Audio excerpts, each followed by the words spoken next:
Y'all, welcome back to Kentucky Fried Wargaming, where two guys who aren't qualified to talk about anything decide to talk about a game with hard math and chance. I'm Joe. And I'm John. And on this episode, we're coming to you with a topic that I'd say it occurred to us recently, but to put it in actual terms, it hit us yesterday? Yeah, yesterday. Over the weekend, we played a whole bunch of games, which we'll talk about in more detail a little later in the episode. But we came across a problem that I don't know if we've really talked about before. And that's the idea that we were playing in a really casual environment using the updated rules for the game we were playing, in this case 40K. However, some of the changes they made really felt a little odd compared to the way we were playing the game. Essentially, the rules that they write are balanced for competitive play at a high tournament-ready point value. But us, being in a casual environment, playing narrative sessions, we're not playing it that way. And we felt a clash of ideas, sort of pulling in two different directions, and it actually caused a little bit of a weird problem. And we wanted to take a little episode to talk about it, to discuss this idea that why this might be happening, and maybe get some feedback on if y'all feel this sometimes too, and then just to quickly end on what you can do about it if you do run into something that feels a little weird in your casual group. But first, Games Workshop announced that they're going to be doing their holiday boxes this year.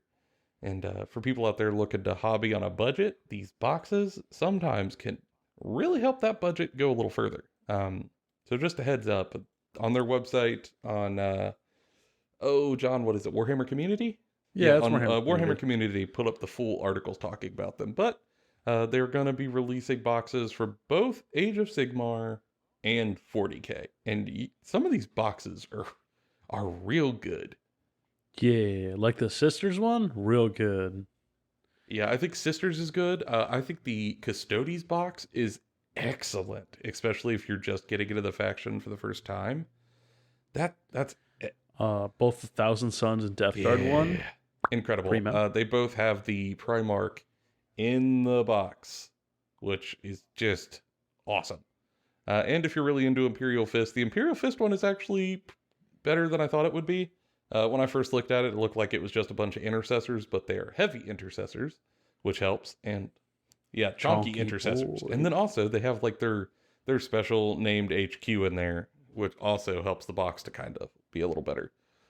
And AOS, there's, I think Oh, okay, so we got the Cruel Boys box, which I think is pretty cool, but if you're just getting into the faction, might be a little rough, depending on how they price these. Yeah, the vast majority of the money goes into the big vulture dude. Very cool. You get it. That's where I like that they're putting centerpiece models in these boxes. I feel like that's a thing they've been a little hesitant to do in the past. And I really like that now they're not shy about it. I mean, in the 40K boxes for Thousand Suns and Death Guard, you get the actual freaking Primarchs in the box. Yeah, I mean, side tangent real quick. I kind of wish they'd go back to an older thing where there's like a starter box you can get in like the combat patrols, which is a pretty hefty amount of this is what you get to start the faction, and then have a secondary like big box that you can buy. That's like, say, $200 per faction. That comes with like the big centerpiece model and then some stuff that would be like staples to add to sort the of like first box. A big expansion box. Like an upgrade kit box sort of deal. I think that would also help a lot of people get into the hobby and have a direction instead of, I got this combat patrol and I don't know where to go. Yeah. Let's see. The Daughters of Cain box, I'm personally not a big fan of, but it might just be because some of these other boxes really set the bar high. The Nighthaunt also get a box, which look pretty good. It's got Lady Oleander and the Black Coach in the box, which are great models. The new model Coach. For the Black Coach, really cool models.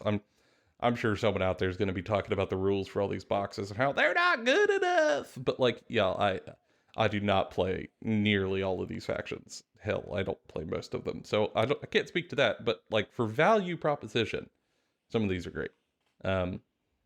And some of them are terrible, like the Skaven one, because I'm betting it's very similarly costed to a 3D printer. Yeah, and it doesn't help that like they put plague monks in the box, which those models have not aged gracefully. Ancient. And let's see, they've got a box of like a ton of squigs. It's literally called a squigalanche, and it's an appropriate term. Just squigs everywhere. You got 2 giant big monster squigs, you got the hero squig, you got a bunch of foot squigs, you got the guys riding squigs. I want a Red Dead Redemption, but I want Red Dead Redemption 3 where it's all squigs instead of horses. God, yes. I'm here for it. I want the same amount of drama, I just want it from goblins. Some little wizard goblin. One more job, Arthur! We can't start talking about Red Dead because I still haven't played the second Holy hell, one. John Cale. Fuck. You gotta play this game. Sometimes you say something that just breaks my brain. Just I'm sure I can find it used for pretty cheap too. play it. You need to weep, John. It will make you weep. Openly. Multiple times. It's so incredible. You would love it. You, particular, would love it. It's sad cowboys. Tragic, sad bastard cowboys. Come on. Yes, I love tragic, sad bastard cowboys. Yeah. Alignment ? It's really good. I'm gonna go see if I can find it on sale. I think it might be on sale, actually. I'll look around. Also, let's see. For the other boxes, you got 2 more. And, oh, these are bangers. You get the Thunderstrike Spearhead for the Stormcast Eternals, where you get a bunch of foot dudes, you get some heroes, you get dragon riders, some elite sort of smashy dudes, guys with bows. That's a cool box. It's a good box. It's genuinely interesting. I saw it and many times went, I love dudes' swords. Swords and spears. And then the last one is the Sylvaneth box, which if you're just trying to get into Sylvaneth is a great box. You get 2 multi-part kits that are Tree Lords, which you could build them in 3 different ways, which are really flexible. You get Drycha, you get some Spites if you want to combo with her, and you just get some regular little foot dryads for little troops. So it's kind of a bit of everything. And if I was just trying to get into Sylvaneth, that'd be the box I'd grab. Now, these aren't up for pre-order yet, but they're at least revealed. So for people out there who are maybe thinking about presents for your gaming group or looking for deals for yourself, we wanted to at least put it at the top of the episode so that you knew they were there, because these things are always limited. And if you aren't sort of on the lookout at your local store or wherever you order stuff, you might end up not being able to grab one. So just to try to help folks, we figured we'd bring it up before we dove into stuff. Speaking of which, hobby time and games played.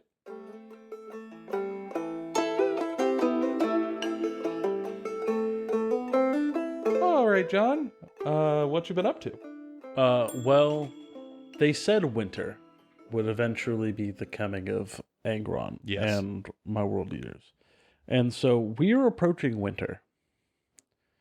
So I've been painting world eaters. A copious amount of them, in fact. Yeah, so I've steadily been getting them done, and that not just base coat, top down, done, based, ready to go on the table. Mm-hmm. It also helps that we've started a escalation, crusade kind of deal. Mm-hmm. That is starting at 500 points. So I have 500 points painted, and I'm working on the next 250 points now. And then I'll work on the next 250 points. And just keep going up and up. I've also been working on Chaos Knights because I bit a bullet that I shouldn't have. And 3D printed. We joked that the 3D printer could go burr, but you might have burred too close to the sun, John. Impossible. Your wings have melted. I don't plan on taking them anywhere besides our local friend group. So 3D printing them is fine. Yeah, that's fair. They look cool. Yeah, it's just a good time. I'm a huge fan.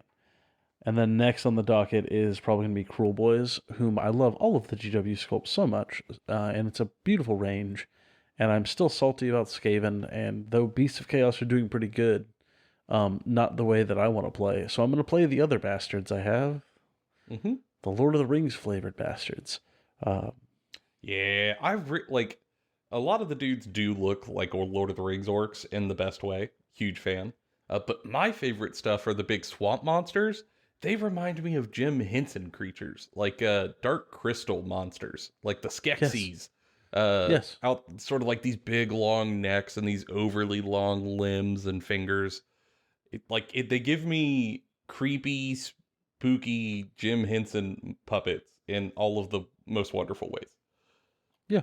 So it's gonna be a thing where I just like work with them, make them on the table, swampy, nasty little tricksy orcs, Little and bastards. I'm going to slap you around, Joseph. You and your ogres that are coming. Yeah, the ogre books is coming. Although looking at it, I'm a little underwhelmed with the ogre book, if I'm being honest. Um, Fine, then I'll just beat up your grave lords. they're not here yet, John. They're That's a gonna. that's a discussion for like 2 minutes from now. But yeah, the ogre book is coming, and looking through it, like if you're a foot ogre player, it's probably good. But I really like ogres on big monsters, and they just hit Control C, Control V to that half of the book. The Skaven treatment. Yeah, yeah. I mean, like, I know we all laugh like, haha, they copy pasted. But, like, y'all, they really did. They really just copy They pasted the really whole thing. freaking did. And they have somehow made some of the worst artifacts I have ever seen. It's actually impressive that they have made enough artifacts that none of them seem appealing for that half the book. So like it's a little underwhelming. So we'll see how that pans out. Um, but yeah, I will find some critter for your swamp bogglers to get murdered by. I promise. Even if that is giant Fantastic. trees. And it's like Uh, a Spirited Earthu with like damage 6 swings. Joke's on you. I'll just die. Well, that is always an option. In actuality, I do want to play more Sylvanath. I've gotten to play very little of them, and I love the new book. You can team up with Seth, and one side Fae, one side Tree. You can both just, Eiffel Tower me, the spooky, sneaky orc. Yep. Pulling you down into the swamp. For me, I have been, largely doing a lot of the prep stuff that John has. So I knew we were going to be doing our 500-point escalation league, and I had to paint up a couple of drones for my Tau list to make it work. Since the last time I built that list, the points had changed, so I kind of had to do a little bit of last minute reworking to get under our 500-point threshold. But I got some drones painted up, and they look cute, very boopable, and got those done. I also based some Song of Ice and Fire miniatures. I've talked in the past about how I've been painting a Song of Ice and Fire Night's Watch, and I thought it was time to go back and actually base some of the dudes I had already painted. So both their bases and also their movement trays, I based them to match. So I made it sort of like Ooh-wee. yeah, it actually looks really cool. Like something about painting the movement tray sets it off. It takes it to another level. So those are done in sort of like a muddy, snowy base. Not like all snow, like you're far, far north, but just enough, like you're just south of the wall. Or at least I tried to give that effect.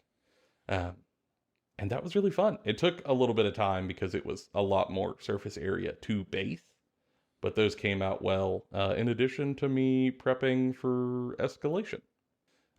Otherwise, I'm looking forward now on hobby stuff. So, my wife and I have been talking about doing like a couple hobby project for a while, and I think it might be time to get that going. Of some spooky Soulblight Gravelords in this post-Halloween season. So I'm currently pondering list ideas and a paint scheme to kind of help my lovely lady wife get comfortable with painting minis that are less stressful. Just to kind of flex the muscle of repetition. And when you like first start painting, how you're almost nervous to put paint on models? Like that's where she's currently at in the progression. Like she's learned skills and can do it, but is still just a little hesitant. So I think being able to paint some stuff that is very low risk, very low stress, zombies, skeletons, the stuff that she likes to paint because it doesn't necessarily make her nervous, will help kind of get in the groove and also just get some reps in with brushes. And then I will take the stuff that kind of makes her a little nervous, like some heroes, and I will paint those, which is also a good chance for me to kit bash some, which actually has me excited. And there are some sick miniatures I have found, but I am waiting for my 3D printer parts to get here. I'll hopefully have my printer back in the next couple of weeks, and then I'm going to hit the ground sprinting. But yeah, other than that, we did play some games, which we'll talk about in the actual topic itself, though. I don't want to push it too hard and make this run long. Speaking of which, Seth?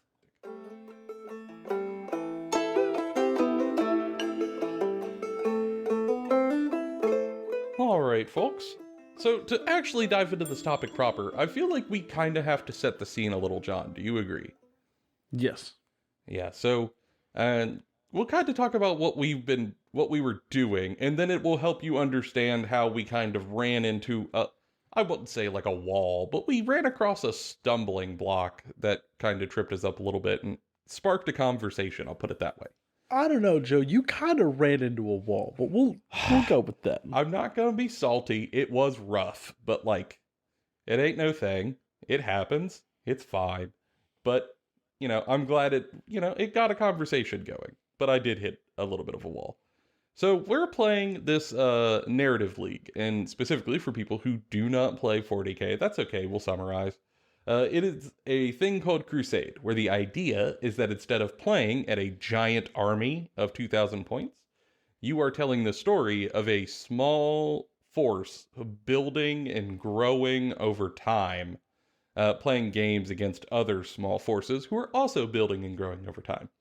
So you start at a very, very low point level, which means you have few models on the table, and it kind of restricts your options. And then over time, you get higher and higher points limits. You get more models. Maybe characters get bonuses. Maybe they get wounded and they have scars. It changes their stats. You tell a story over time until eventually, hopefully at the end of this, you have a fully ready to go army that you've played over time that you're now comfortable with. So that's the concept. And to that end, we got together over the weekend. It was myself, John, our editor Seth, and another one of our editors, Tanner. And we all got together to have a good time and talk and have a couple of drinks and play some games against each other. And each brought what I would call very reasonable 500-point lists. No big stompy, because the point level kind of restricts you. John, what were you running? I was running World Eaters, and so I didn't take a ton. I mostly took some Berserkers, a little bit of Cultist, and like 2 heroes. And it was so a little bit of power armor, but nothing too out there. Like no 2-up armor save stuff. Mm-hmm. Our buddy Tanner was running AdMech, and he had like 3 units of little foot rangers. They were regular like little foot troops. He had 2 different types of heroes, and then he had like 2 battle bots that were kind of like his big heavy hitters, which was cool. I brought some Tau, so I had a commander who was leading the force. I had 2 units of foot troops who were breachers, and then 1 broadside who was my punch. And that's what I brought to the table. And then Seth brought Thousand Suns. Whew. Yeah, he brought an Infernal Master, 2 units of Rubrics, and a unit of Occult Terminators. Mm-hmm. Which, like, I did not know would necessarily be tough crack. It looked totally reasonable. I mean, it's 2 units of foot troops, a hero, and 1 punchy unit. It's pretty much what everyone brought. But once we got to playing, there was, let's say, a sticking point. So we are obviously in a very casual environment in this setting because it's a narrative setting. You can't really competitively optimize your 500-point list because it's, 500 points.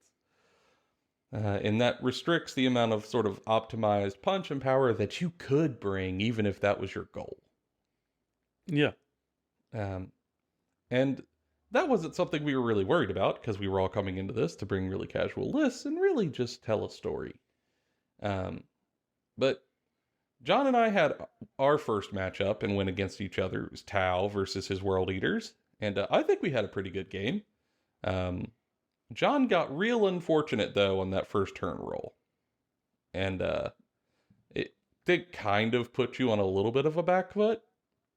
I got to go first, and I'm playing some like really aggressive close range Tau because Mama didn't raise no bitch. So I like really ran up the board and started shooting at John and killed I'd say a fair amount of things. Um, John, you got your turn and then came forward to try to murder me. It was I don't think I felt any problem there. I think that match was good. Yeah, like I think I kind of had a couple of bad luck like instances where like the one big call out is like rolling 7 saves, need a 4 up and get 1 and Yeah, splat. Like that was very unfortunate. And at like 500 points, that's a swing. yeah, it's a big swing. Whereas like in a 2,000 point game, we're having a couple of bad rolls is like, okay, like I can recover. That's fine. But that one was just like death knell, done. Yeah, it gave me some momentum. But I will say, even like a single Corn Berserker did work. Did kill like seven dudes. Yeah, Like a unit of 5 Corn Berserkers like sprinted at my Breacher's Last Samurai style, getting gunned down. 4 of his comrades died on the way in. This dude survived a hail of like 40 shots, touched the unit of Breachers, and exploded 7 dudes. Just gone. Turned he to had pink mist. he had 7 attacks on the charge and killed 5 dudes. And then it came time for morale and you lost 2 more dudes. Yeah, it was a single guy left alone. Yeah, and that was 1 dude. Like Yeah, it was real good. Real good. I think we had a good match. It could have been, I think our matchup was going to be kind of swingy one way or the other. yeah. Just by nature of the forces and 500 points, but that's all right. First, on the other side of the house, our buds Tanner and Seth were playing against each other, and this is where stuff started to feel a little weird. So, John, I don't really understand this rules interaction, so you're going to have to kind of talk through it. But essentially, Seth and Tanner went up against each other, and we noticed that Tanner was doing a whole bunch of shooting and getting off good shots. But nothing was happening. And I want to clarify that I don't mean that facetiously. Like, oh, nothing was happening. Like, no, like a bunch of bullets were flying at Seth's stuff. And nothing was dying or getting hurt. Units weren't getting removed. It was business as usual. And we were sort of surprised, so we started talking through things, and we found out that what had happened was that there was some sweeping changes made to the rule book. And this is where the conversation sort of gets started. So, John, could you kind of explain what Armor of Contempt is? Yeah, so Armor Contempt is a rule added in a balanced data slate a few months ago to anything that is power armor focused, which is mostly like Sisters of Battle and Space Marines and Chaos Space Marines and Death Guard and Thousand Suns and like yada yada yada as we go on. Mm-hmm. That isn't as much of a problem for things like the core Space Marine book that's been out since the beginning of 9th edition. It's kind of gotten a little bit weaker due to just how power creep works. Not too bad. Wasn't too bad for me, World Leaders, because to be honest, World Leaders don't have their book yet, and they're kind of running out of a White Dwarf, and they're not very good. Yeah. So it wasn't an issue.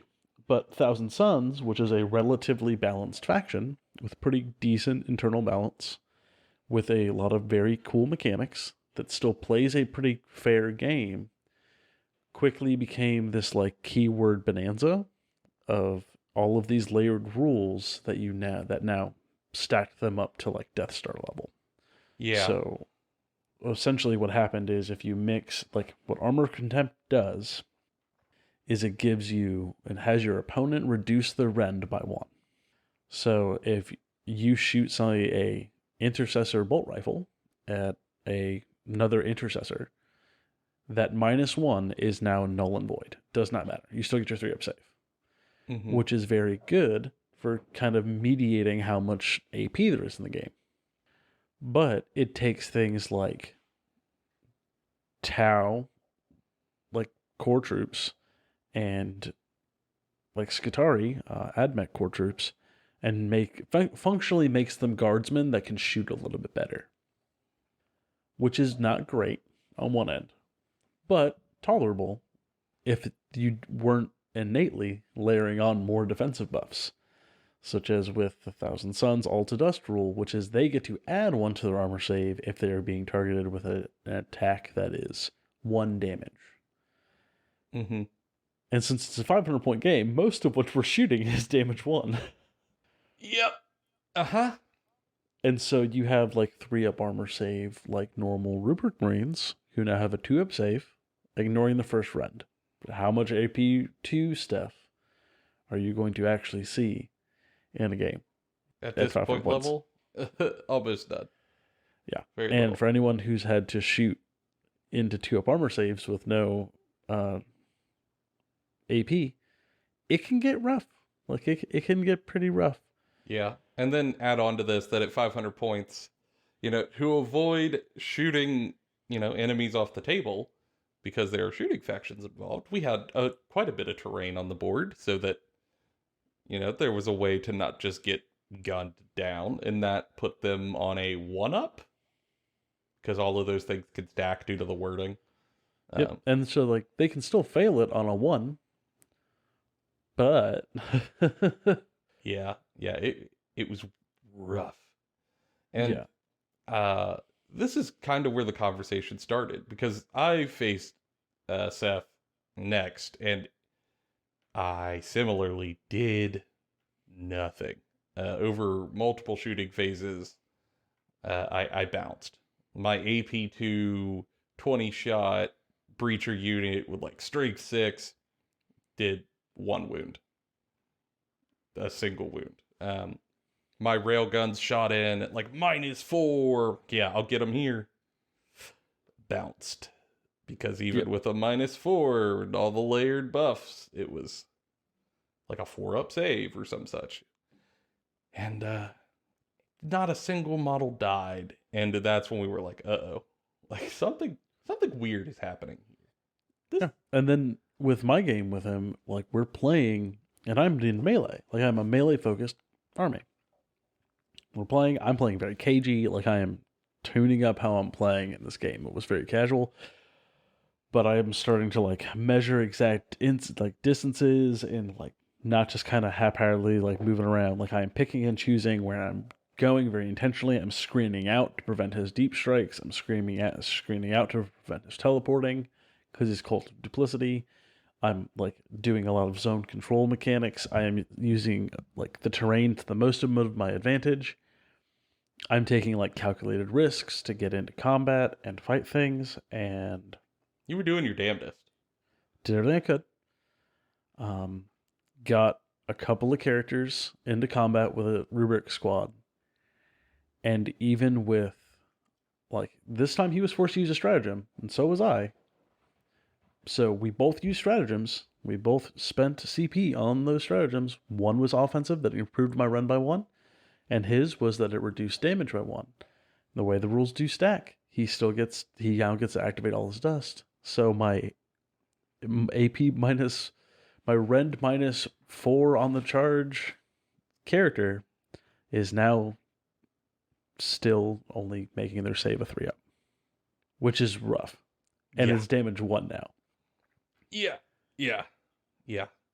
It pretty much shut down every game it was in.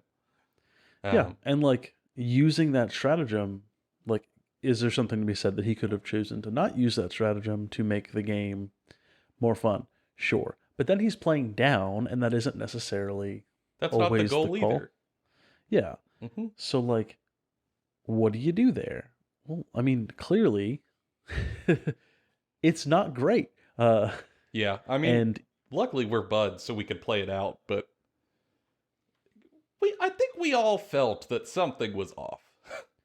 Yeah, I mean, even Seth himself was just like, this doesn't feel fair. Like, this doesn't feel like I am having to learn how to play this army and like utilize its tools to the best of my capability. It feels like I am just kind of a walking tank that doesn't die, and not in a fun way, but in a like, I turned on /God mode in Minecraft. Yeah. And because we didn't really understand the rules interactions, we sort of had to talk through what was happening. And essentially, the big thing that made the impact is that Games Workshop was responding to a need in competitive play where specifically like Space Marines and Chaos Space Marines, especially before Chaos Space Marines got their new book, were really struggling and just getting blown off the board, which was not their intention. And they wanted to do something about it, which is fair. I don't blame them. I would too. So they put out this rule, the Armor of Contempt rule, that was centered around the idea that this will harden particular units of power armor in competitive play at 2,000 point levels where everyone's tuned up and give them a little bit of survivability. And it might help their win percentage. And it did. Certainly did. But I think one of the knock-on effects of that isn't discussed as much is that this rule doesn't just hit competitive play 2,000 point games at a tournament hall. Rules as written, if you're playing modern matched play, you should be using it in your casual settings, which is why we were using it. Because we were using all the FAQs and stuff to try to be fair to one another. And man, it did not interact well at our table at this point level. Yeah, especially and we talked about it thoroughly. Like, I think we had a good hour-long conversation as a group about it, about how, okay, well, this rule was originally implemented due to like these responses in a like overall meta for the game, right? Where you have all of the factions in and everyone's kind of tuning up really hard. And that's needed. Mm-hmm. And that's fair and that's valid and that's why it exists. But with our group, where some of the factions that we're going to be playing against are directly like nerfed, not a little bit, but significantly. Like, I think most of the Tau armament is like -1 AP. A fair amount. The battle suits get around it better, but and so they're like thrown out the window. Same thing with AdMech. Like, a lot of it is -1 AP. It makes their books significantly harder to play against these factions. And then when you mix that with someone playing Thousand Suns, which benefit from it almost the most, I think it's a tie between like them and like Death Guard. Yeah, probably. That benefit the most from it. Like, it made a bad cocktail. There was no counterplay against like this new rule. And though my army and World Eaters arguably might need it, I'm getting a new book within the next 2 months. Like, when we're not even like halfway through the game, like the escalation. Yeah, how will that new book interact with having this extra souped up layer of defense is kind of the discussion we were pondering. And on top of that, like, I know at my next level, I'm bringing a Rhino. And like, there's a difference between a T4 Berserker with a 3-up armor save that can ignore one rend and the tank that now gets to ignore that then spills out Berserkers who ignore one rend, who, when one charge into your lines, killed 7 dudes. Like, it escalates pretty quickly. Mm-hmm. And we collectively as a group are discussing, are we going to keep this rule in this escalation? Yeah. Because we can choose to just not have it in there. And luckily, it is just one rule that kind of just got blanketly, thrown upon a bunch of factions. So we could just take it away.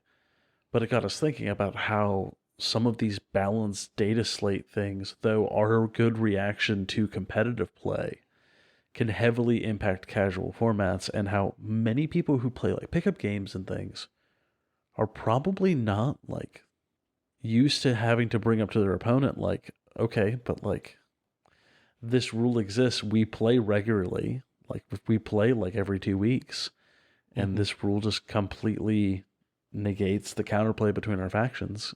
Should we keep it? Yeah, and it's one of those things that if I was at a pickup game at a shop at like 1,000 point game and I saw someone was gonna just roll over me, well, I won't say that dramatic, but like someone was really gonna have an advantage because of their armor of contempt, I probably wouldn't bring it up.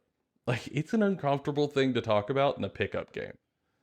Like, the nuanced idea of balance and when it should apply and the context upon which it was enacted and where it was meant to be enacted and the trickle down economics of armor penetration values. Like, I Yeah.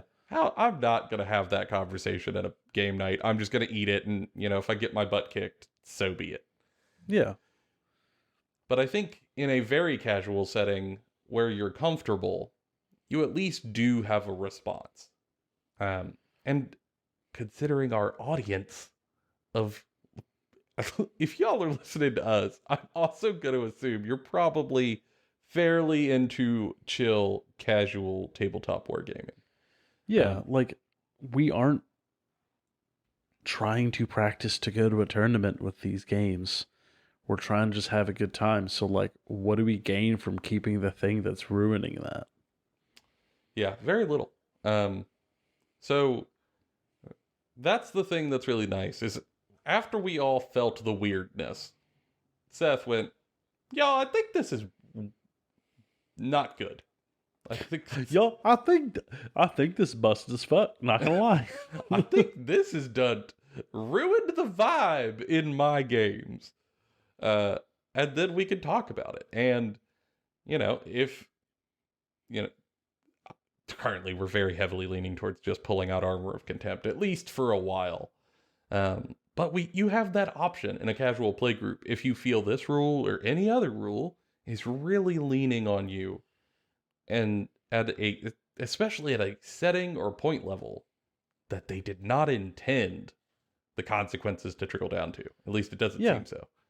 And that's the other thing is you can always reintroduce the rule later. Like there's nothing to say that it's a finalized decision. Mm-hmm. And that's something we discussed was like, okay, well, like we might revisit this at 2,000 points where it's less of a problem. Or like 1,500 even. Because the real issue is at these low point levels, 500, 750, 1,000.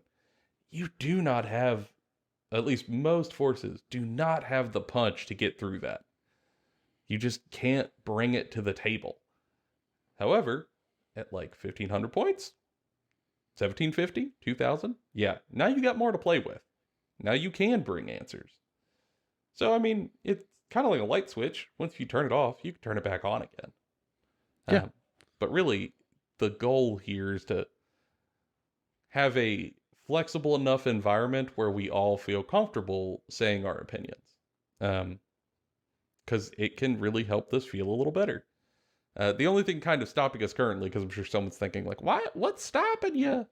Is that we have another player or two who we haven't got to talk with about it. So, we're not just going to like sweepingly rip our rule out of their books willy-nilly. But like, I think we have a strong backing for the conversation. Our friend Lucas, probably listening to this podcast. What up, Lucas? Who, by the way, made a thing that's going to frickin' space. He's not a rocket scientist. He's a structural engineer, but I'm going to call him a rocket scientist. So our rocket scientist buddy... Are we allowed to talk about this on the show, Joe? Yeah. NDA's up. It's totally fine. Oh, dope. Cool. Cool. So like Lucas, like he's very smart guy we play with who everyone's just like, I don't know what Lucas does for a living. He's always very vague about it. Like, oh. He's super cool. He's very chill. He's always talking about all these Sisters of Battle he likes. We're having a good old time. He's a smart lad. So like either he's doing some secret government stuff or he's selling drugs for the cartel. And either way is cool. Am I friends with like a CIA guy? Either way, I'm not. I'm in danger. I'm just not going to pry very much in either direction. But yeah, the non-disclosure agreement's up. But so like very clever fella. And is super, super into Sisters of Battle. So he's bringing a 500-point Sisters of Battle list. But similarly to Thousand Sons, Sisters of Battle have rules that stack with this. So a lot of their stuff that has -1 damage will also ignore rend now. And their miracle dice also get the benefit of trying to meet the value that will ignore the rent. So if, let's say, they have a 3-up armor, you have -2 AP, they need a 5-up? No. Now they need a 4-up miracle dice. Because that's how it interacts. When you can guarantee saves, the idea is that, well, you won't have very many, like, 6s on dice to use. But you might have more 5s or 4s. And there are also some, like, rules in the book for specific chapters that also will stack. So we want to look at it first, but similarly, because he's a member of the play group, we want to give him an opportunity to hear us out, state counter arguments, maybe test it, see how it goes, before just making a sweeping rule. And I think that's the thing we want to end on, is that these things probably can cause you problems. This game, any other game.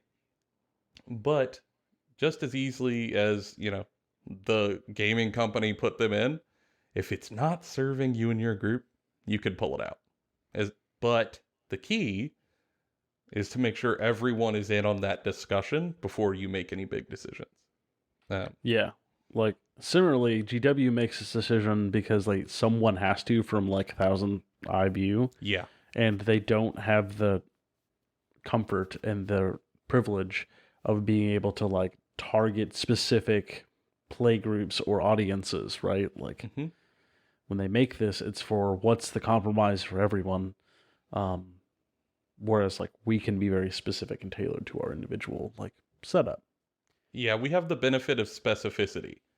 And it just makes it easier to make elegant solutions that work for us and then change them when they no longer do. To make sure that we're having fun all the way through the Crusade game. Because this is going to be a multi-month endeavor. So you might as well make sure you're having as much fun with each level as you can. Know what I mean? Yes. So for people out there, have y'all ever come across a big sweeping rule like this that changed how you interacted with a game? Especially if you don't always play at 2,000 points, like the tournament standard 2K point level. Has it made it feel more out of skew? And I mean, any game. It doesn't have to just be Games Workshop. It could be any edition. But really, I'm just kind of curious if we're the only ones who feel this from time to time, because I do not hear it talked about in the community.